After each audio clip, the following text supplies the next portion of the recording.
There's a pattern hiding in plain sight that most people miss completely when they're trying to learn something new. It's not about working harder or spending more hours with your nose buried in a book.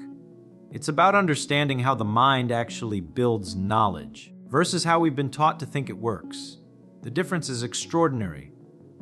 One approach leaves you frustrated, forgetting everything within days. Makes ideas stick permanently, almost effortlessly. And the strange part, most people spend their entire lives using the first method. Why learning feels like such a struggle?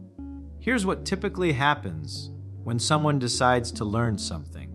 They open a textbook, start reading from page 1, try to absorb everything in order. They highlight passages, they take notes, they reread the same material multiple times.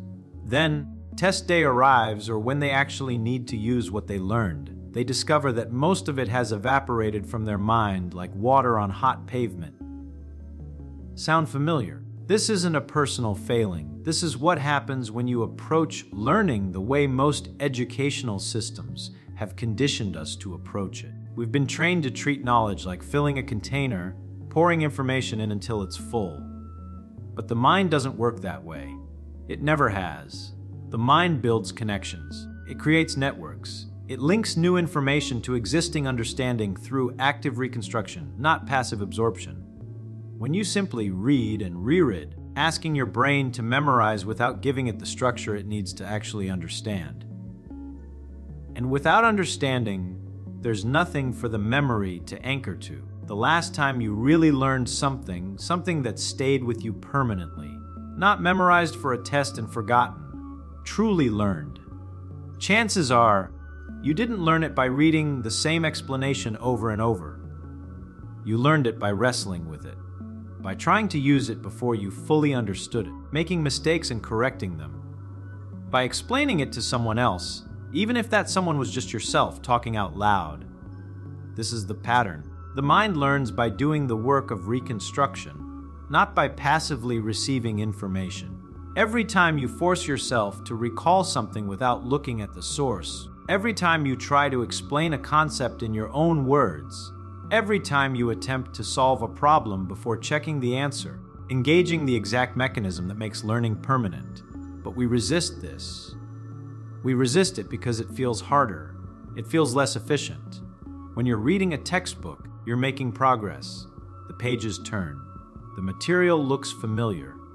You get that comfortable sensation of recognition. But recognition isn't understanding. Recognition is just your mind saying, yes, I've seen these symbols before. That's not the same as being able to reconstruct the idea from scratch. Here's the fundamental principle that changes everything. Your mind doesn't store information like a filing cabinet stores folders. It stores the ability to regenerate ideas. Think about how you remember a song. You don't store every note in some mental database. You store the pattern, and your mind regenerates the melody when you need it. Learning works the same way.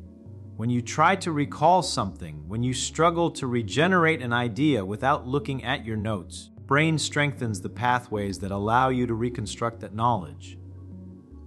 The struggle isn't a sign that the method isn't working. The struggle is the method working. Feeling of difficulty, that mental strain when you're trying to remember or work something out, that's your brain building the exact pathways you need. Now, most people make a critical mistake. They feel that difficulty and think they're not ready. They think they need to study more before testing themselves. So they go back to rereading, reviewing, going over the material again and again until it feels comfortable. But by doing this, avoiding the very process that creates real learning. The brain needs resistance to build strength, just like muscles need resistance to grow. You're reading material for the third time, and it all seems obvious. You're not learning. You're experiencing the illusion of competence. The material seems clear because you're looking right at it. But close the book and watch how quickly that clarity evaporates. What you want to do instead is close the book much earlier than feels comfortable.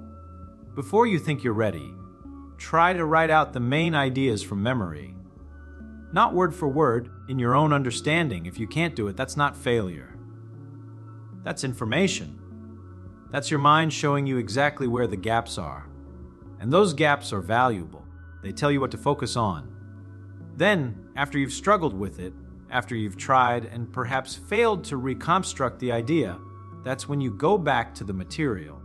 Your mind is ready to learn. Now you have specific questions. Now you're not just passively reading, you're actively filling in gaps that you've already identified.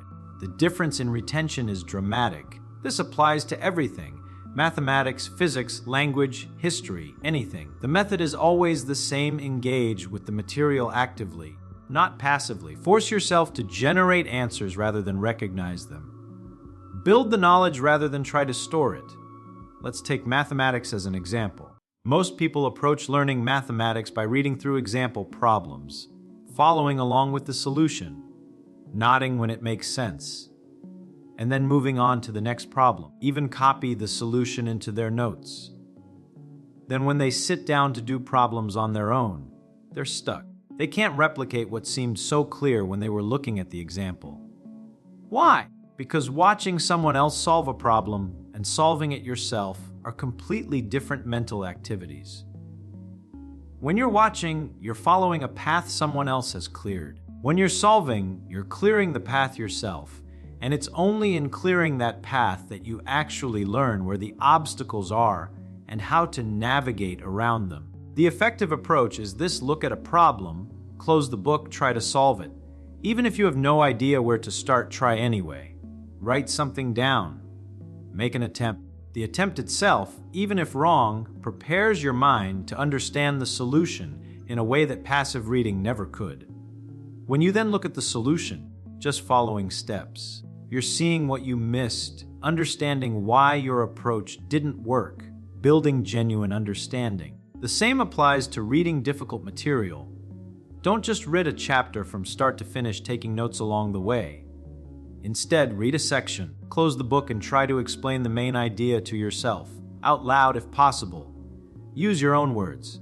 Draw your own diagrams. If you can't do it, if the explanation falls apart or doesn't make sense, that tells you exactly what you need to reread. You're not rereading everything. You're strategically going back to the specific parts that you couldn't reconstruct. This makes studying more efficient, not less. You spend less time overall because you're focusing your effort exactly where it needs to go, then spreading it equally across material you already understand and material you don't. Now, there's a deeper reason why this pattern works. It has to do with how knowledge exists in the mind. Understanding isn't a thing you possess. It's a process you can perform. When you truly understand something, what you have is the ability to reconstruct the reasoning, to regenerate the concept from fundamental principles. You don't need to remember every detail because you can derive the details from the underlying structure. This is why someone who genuinely understands a subject can explain it in multiple ways, can answer questions they've never heard before, can adapt their knowledge to new situations. Retrieving memorized answers. They're generating answers based on their understanding of how things work. And how do you develop that ability to generate rather than retrieve? Practicing generation. By forcing yourself to work things out rather than looking up answers.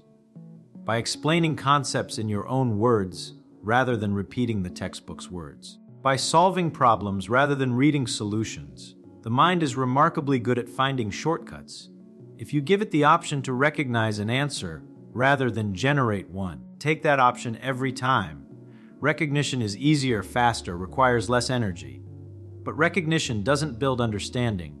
Generation builds understanding. This looks like in practice. Suppose you're trying to learn the physics of how objects fall. The standard approach would be to read about gravity, read the equations, study example problems, maybe do a few practice problems that are very similar to the examples. You'd feel like you understand because the equations look familiar and the examples make sense. But now try this before reading anything. Try to figure out on your own what determines how fast something falls. Just think about it. Come up with hypotheses. Does the weight matter? Does the height matter? Write down your ideas. They'll probably be wrong.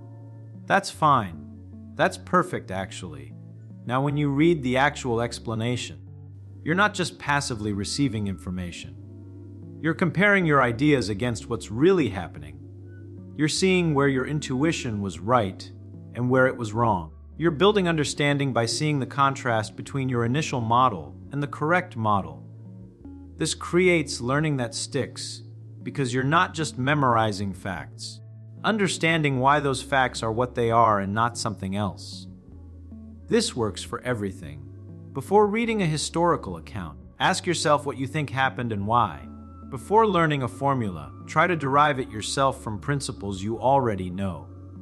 Before accepting an explanation, try to come up with alternative explanations and see if you can figure out why they don't work. You're not trying to reinvent everything from scratch. You're preparing your mind to understand by engaging it actively. You're creating questions that the material will answer. A mind with questions learns differently than a mind that's just trying to absorb whatever it's given.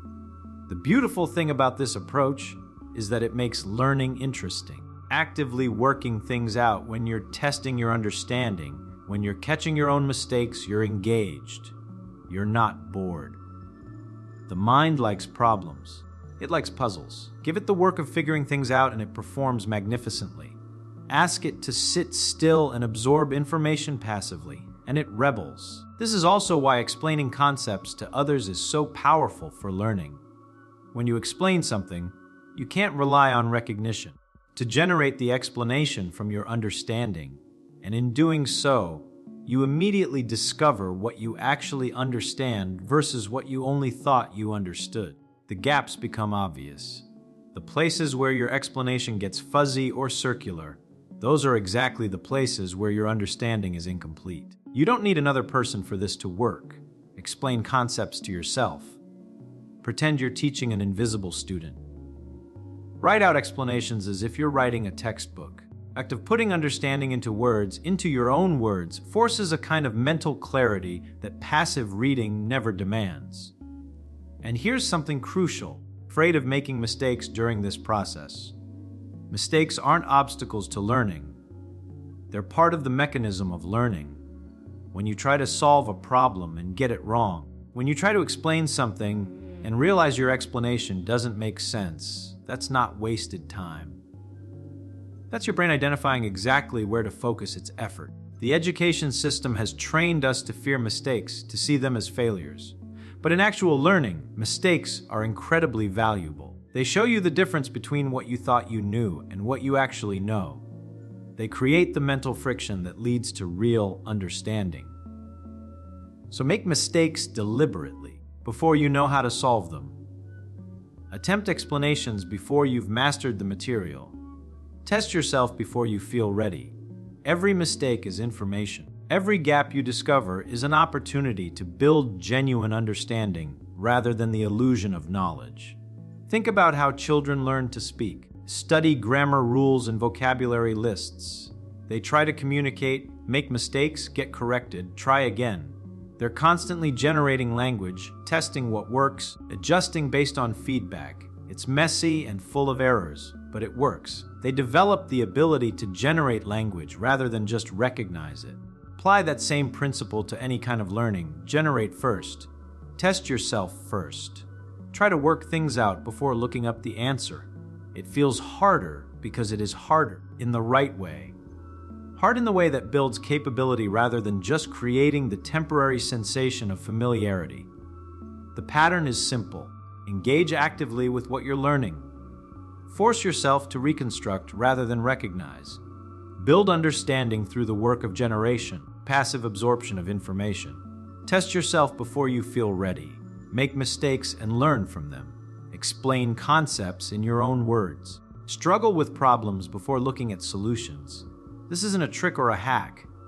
This is just aligning your study methods with how the mind actually learns. The mind learns by building the capacity to regenerate knowledge, not by trying to store it like data in a file. Give your mind the work of regeneration, and it will build genuine, permanent understanding. Everything you truly know, you know, because at some point you did the work of figuring it out, of working through it, of making it your own. That's the only way knowledge becomes real, not by reading about it, not by recognizing it, by generating it yourself from your own understanding in your own mind. That's the pattern. Use it and watch what happens to everything you try to learn.